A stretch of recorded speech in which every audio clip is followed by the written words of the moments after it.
Olá pessoal, aqui é o professor Itamar. Vamos dar continuidade à nossa aula hoje com o tema alavancagem financeira, né? Alavanca financeira, né? Então é um instrumento que vai nos ajudar a dar essa força para a empresa, né? Vamos falar um pouquinho sobre essa temática aí de alavanca, né? A gente sabe que muitas empresas elas estão querendo expandir seus negócios, ver um nicho de mercado e querem aumentar os seus negócios, expandir a sua empresa, né? Mas elas não têm recurso próprio suficiente para bancar essa expansão. Aí o que ela faz? Ela tenta captar recurso de terceiros, dos bancos, o exemplo BNDES, né? Então ela vai captar esse recurso de terceiro para auxiliar nesse momento que ela está querendo expandir o seu negócio. Então a gente tem que ter muito cuidado quando analisar um balanço, analisar uma empresa e não tomar a decisão errada. Quando você vê uma empresa que ela está captando recurso de terceiro, ou seja, fazendo empréstimo, não quer dizer que ela está mal das pernas.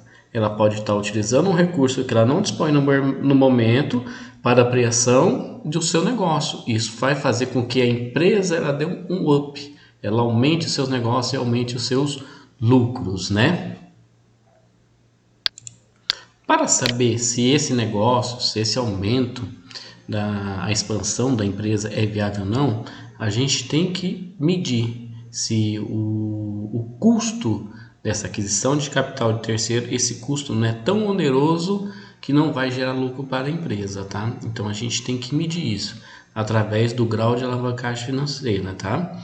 Para a gente chegar nesse número, nós precisamos primeiro medir a rentabilidade da empresa, que nós temos 3 índices para medir a rentabilidade, tá? Aqui a rentabilidade baseia-se em 3 índices. Primeiro, o retorno sobre o ativo, que é o nosso retorno sobre o investimento que nós vimos na última aula, tá? Que nada mais é que o lucro antes da despesa financeira, lembra lá na última aula, dividido pelo nosso ativo. O custo da dívida, que é o retorno do capital de terceiro, tá? Que é igual à despesa financeira dividido pelo passivo de financiamento, que é o recurso que eu captei de terceiros, que não faz parte da operação da empresa, utilizei para financiar o meu ativo, tá? E o nosso retorno sobre o capital próprio, que é o retorno sobre o patrimônio líquido, que é igual ao nosso lucro líquido dividido pelo patrimônio líquido. Na última aula, nós vimos esses cálculos aqui, ó. A gente está utilizando o mesmo balanço da última aula, tá? Para fazer o grau de alavancagem financeira, para calcular o nosso grau de alavancagem financeira, tá? Então, na última aula, nós calculamos isso aqui. Ah, professor, mas como que nós chegamos nesse valor? Não lembro muito bem. Então, aqui, retorno sobre o ativo. Então, é o quê? Nosso resultado antes das despesas financeiras, que está aqui, tá? Esse resultado dividido pelo total do nosso ativo inicial, de 30%. O custo da dívida, né, que é o retorno do capital de terceiro, vai ser aquilo que nós pagamos para terceiros, que é a nossa oneração do capital adquirido terceiro, que é os juros, a despesa financeira, né, dividido pelo valor que nós pegamos emprestado aqui, 400. Esse é o... Vamos colocar um negativo aqui, vai ficar bonitinho aqui, que lá já estava negativo, então fica positivo. Beleza, então o retorno do capital de terceiro ou o custo da dívida é de 20%, tá? O retorno sobre o patrimônio líquido, né? O nosso retorno. Então aqui a gente vai ter o nosso lucro líquido, tá? Nosso lucro líquido aqui, que é o que pertence ao sócio, dividido pelo capital próprio, que é o patrimônio líquido. Chegando ao nosso índice. Esses índices nós calculamos na última aula. O que a gente vai fazer agora? Calcular o grau de alavancagem financeira. Para que serve esse grau de alavancagem financeira? Para viabilizar o negócio. Será que esse investimento que eu estou pegando ali de terceiro, ele vai ser viável? Ele vai me dar retorno? Será que o custo dessa dívida não vai ser tão alto que vai engolir o lucro do novo investimento, né? É isso que a gente precisa medir. Se o nosso capital de terceiro está sendo tão oneroso que ele está consumindo parte do lucro da empresa que seria destinado aos sócios, tá? Beleza? Então vamos calcular lá. Então nós temos duas formas. Aqui o grau de alavancagem financeira, nós temos o retorno sobre ativo mais, aí vamos abrir um parênteses, retorno sobre ativo menos o custo de despesa, o custo da dívida, tá? Multiplicado tudo isso aqui, o resultado disso aqui multiplicado, né? Pelo o passivo de financiamento, nosso passivo financeiro, dividido pelo patrimônio líquido. Aí tudo esse resultado aqui dividido pelo retorno sobre o ativo. Ou nós podemos fazer bem resumidamente aqui, né? Bem resumidamente, o retorno sobre o patrimônio líquido dividido sobre o nosso retorno sobre o ativo. Nós vamos fazer das duas maneiras e vocês vão ver que vai chegar no mesmo valor, tá? Agora vamos ao nosso exemplo aqui, vamos fazer o cálculo pelas duas fórmulas aqui. Primeiro vamos utilizar essa primeira fórmula aqui do grau de alavancagem financeira, tá? Vamos lá, aqui. Então a fórmula é o seguinte, então o nosso retorno sobre o ativo, né?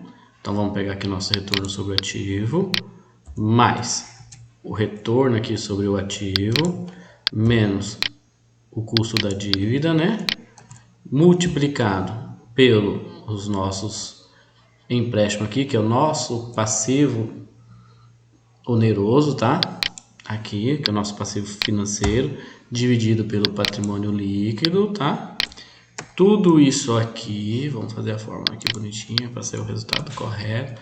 Tudo isso aqui dividido pelo retorno sobre o ativo, tá? Então nós chegamos aqui no grau de alavancagem 1,22, né? Ou seja, superamos 100%, superamos 22 acima de 100%, 0,22, né? E vamos fazer o grau de alavancagem financeira também pela outra forma, ó. Retorno sobre o patrimônio líquido dividido sobre o retorno sobre o ativo. Então aqui, retorno sobre o patrimônio líquido aqui, dividido pelo retorno sobre o ativo, tá? Que tem que dar o mesmo valor, tá? Então esse índice aqui, pessoal, sempre tem que ser acima de 1. Ele abaixo de 1 quer dizer que o nosso custo da dívida ele está onerando demais a empresa e reduzindo a nossa alavancagem, ou seja, reduzindo o nosso lucro de maneira que o investimento, ou seja, o capital utilizado, ele está sendo muito pesado e não está nos gerando lucro. Vou dar um exemplo, eu vou alterar a fórmula aqui. Se eu passar o custo da dívida para igual ao meu retorno sobre o ativo, se eles forem igual, isso aqui tem que ser 1. Se eu passar aqui, ó, ele tem que ser 1. Ok, eu modifiquei a fórmula. Ele tem que ser 1, aqui ó, mudou para 1. Se ele for maior, o meu custo da dívida for maior que o meu retorno sobre o ativo, aquilo tem que ficar abaixo de 100. Ou seja, a gente está gerando prejuízo, tá? Eu estou alterando aqui, como o custo da dívida só envolve essa fórmula aqui, eu só estou alterando essa fórmula aqui, tá? Como ele só envolve essa aqui, só está alterando essa, mas estou demonstrando para vocês. Então, no caso aqui, nós tínhamos 20%, 1,22. Então, se o custo da dívida aqui for maior que o retorno sobre o ativo, sempre esse índice aqui ele vai ser menor que 100. Por que menor que 100? Porque isso aqui a gente tem que multiplicar por 100 para saber em valores percentuais, tá? Vezes 100. Então, aqui nós temos 122% aqui de grau de alavancagem, tá? Então, a gente está acima de 1. Então, 22,22222% aproximadamente aí, tá? Então, se o custo da dívida aqui, ó, o custo da dívida, ele for menor que o retorno sobre o ativo, sempre a gente vai ter isso aqui acima de 1, tá? Acima de 100. Se ele for igual, vai dar 1. Se, é que aqui eu só estou alterando aqui, não estou alterando os demais valores. Eu preciso alterar os demais valores para que influencia nas duas formas, tá? Só estou alterando o percentual aqui sem cálculo. Se ele for maior, eu vou ter prejuízo aqui, tá bom? Só que vocês possam entender aí. Então, para a empresa, isso aqui sempre tem que ser acima de 1 para que o recurso que eu estou captando de terceiro seja viável para a empresa. Beleza, pessoal? Aqui está o modelinho, tá? Aqui para vocês, esse modelinho aqui vai estar disponível lá para vocês na plataforma. Vocês vão utilizar para responder os exercícios e calcular o grau de alavancagem financeira, tá? Tanto como o retorno sobre o ativo, o custo da dívida e o retorno sobre o patrimônio líquido. Até mais, pessoal. Até a próxima aula. Sucesso aí para vocês.